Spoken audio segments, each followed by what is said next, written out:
আমজনতা। আমি সেই ক্ষেত্রে আমি আগে দেখেছি যখন শেখ হাসিনা ছিলেন রাষ্ট্র ক্ষমতায়, তখন আমরা রিক্সাওয়ালারা 15 থেকে 2000 টাকা পর্যন্ত কাজ করেছি এই পার রিক্সা চালাইয়া।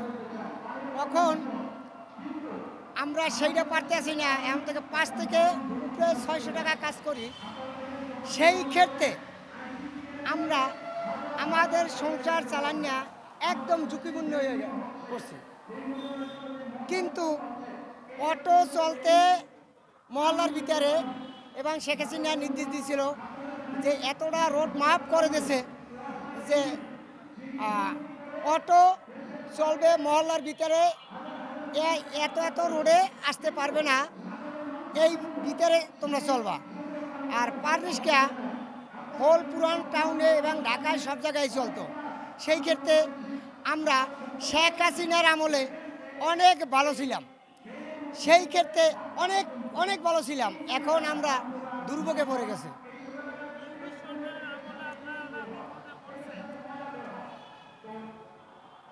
অটো চলার লোকে বিপদে পড়ে গেছি।